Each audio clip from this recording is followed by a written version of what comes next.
Throughout history, the phenomena of inner voices has intrigued humanity, prompting exploration into the realms of the supernatural and the paranormal.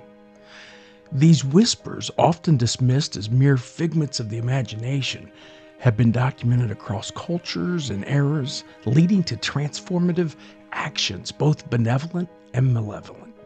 The question remains, are these voices manifestations of our psyche, echoes of a deeper soul, or perhaps something more sinister? This exploration will delve into historical accounts, psychological studies, and the thin veil between the human mind and the supernatural. This is your Shadow Nation. We're going against the wind. The wind's 120 knots from the west. Something. A UFO.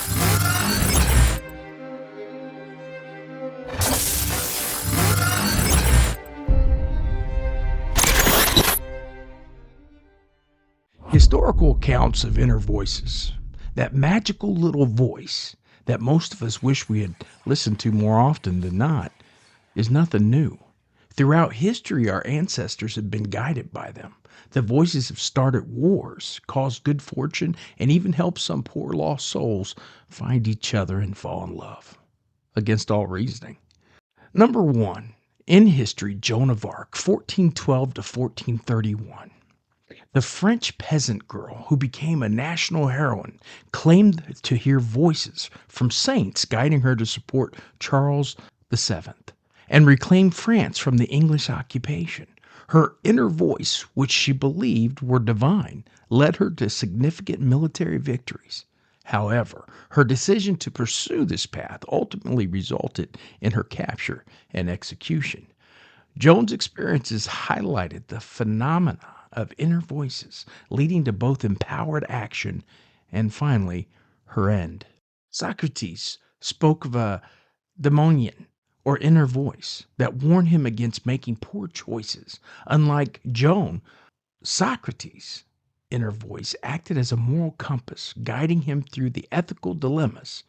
His adherence to the voice ultimately led to his trial and death for corrupting the youth of Athens, raising questions about the nature of guidance and the moral implications of following such voices.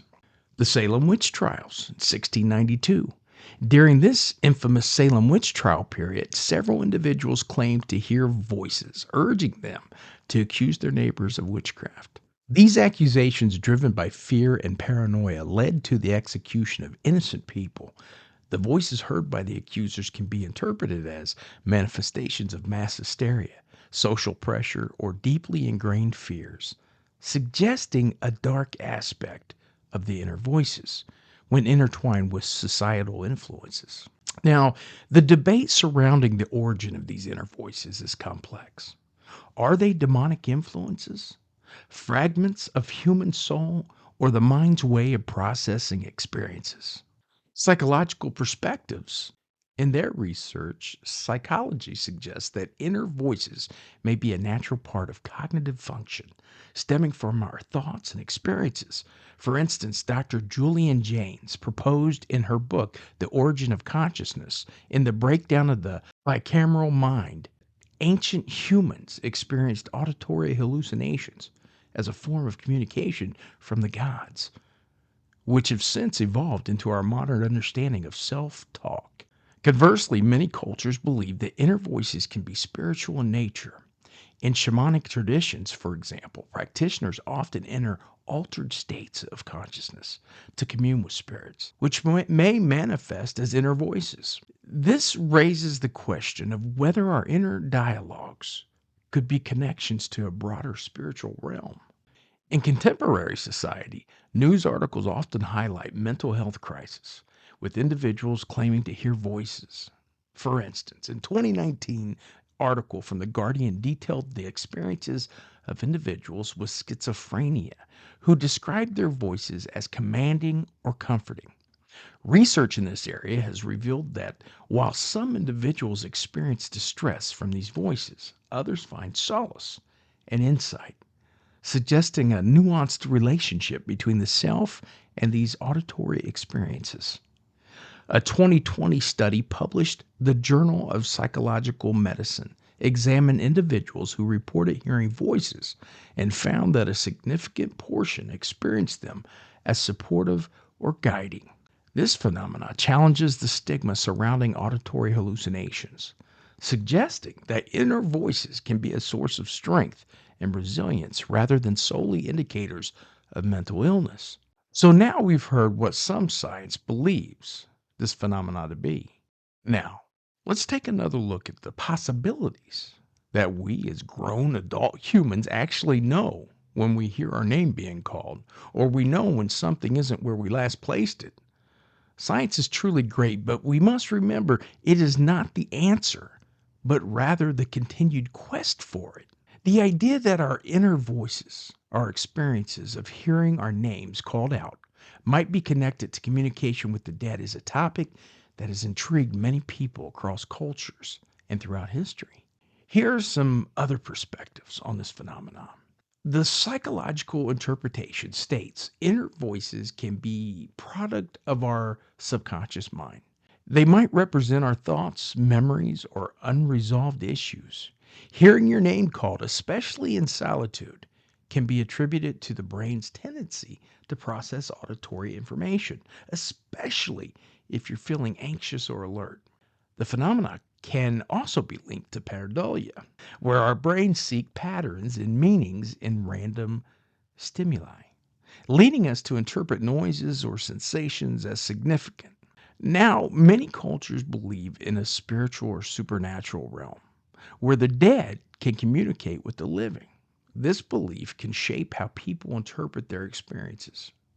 Hearing a name called might be seen as a sign or message from a deceased loved one, reflecting personal beliefs about life after death. Okay, so now we move on to another fun category, the one we will call misplaced items and the supernatural. So, our memory and our attention. Misplacing items is a common human experience, right? Often it's a result of distraction, science says, absent mindedness, or the brain's cognitive load. What feels like an item disappearing might simply stem from not remembering where you placed it in the first place. In some cases, people attribute this to supernatural forces, interpreting it as a sign that a spirit is interacting with them. Some paranormal theories suggest that spirits can manipulate physical objects or create disturbances in our environment. This belief is often tied to anecdotes of poltergeist activity where objects move seemingly on their own.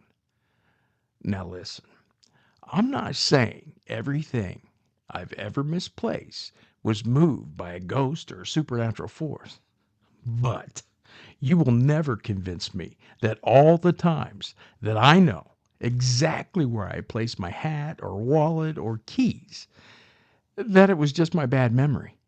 I've turned my back in a split second, and the item I just had somehow was in the upstairs bedroom or some other odd place that I hadn't even been in before during that time. What about one of my specialties, ITC, instrumental trance communication?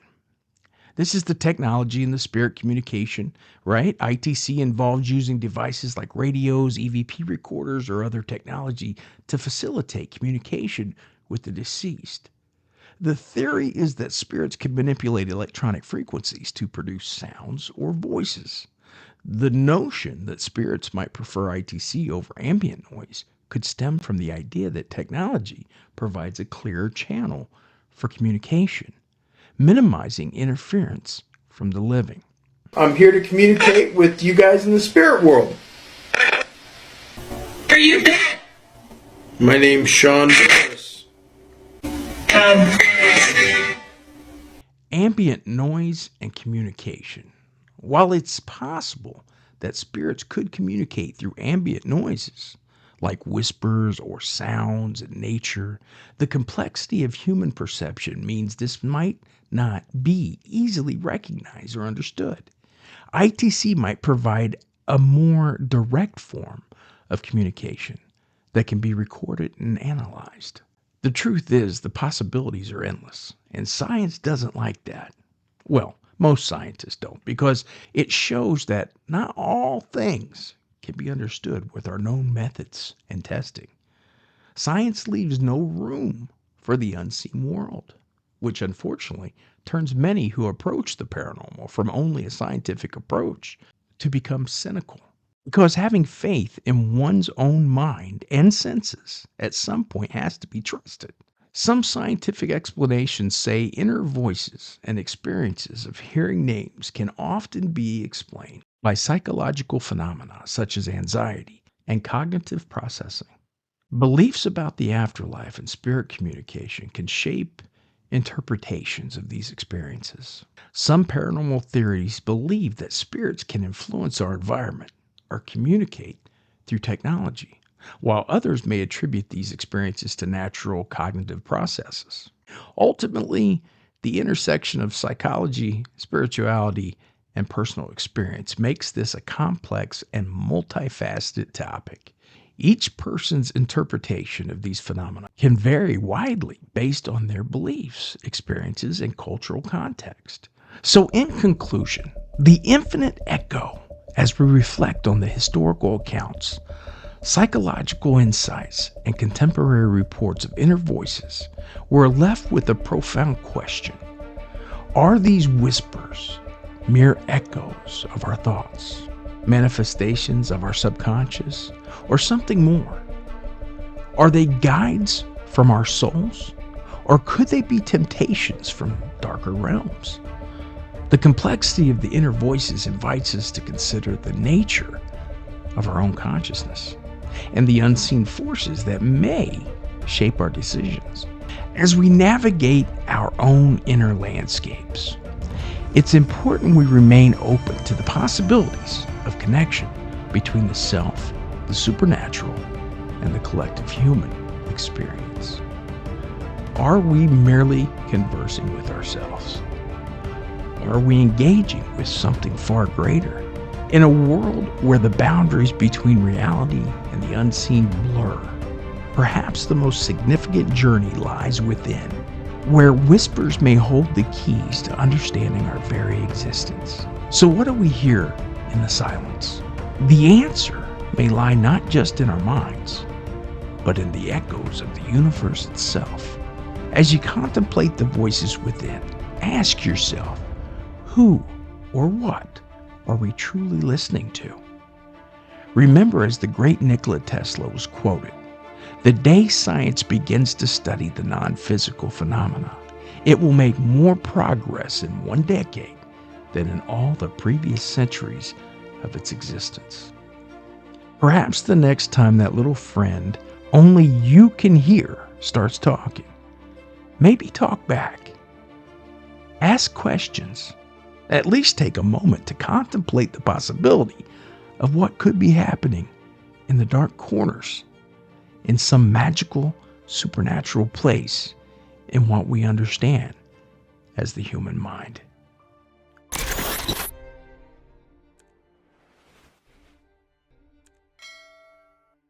Hey guys, thanks for joining me tonight on another epic episode of your Shadow Nation podcast. If you like this episode or any other ones, please like and subscribe on YouTube. Just search Shadow Nation Podcast and I'll be there.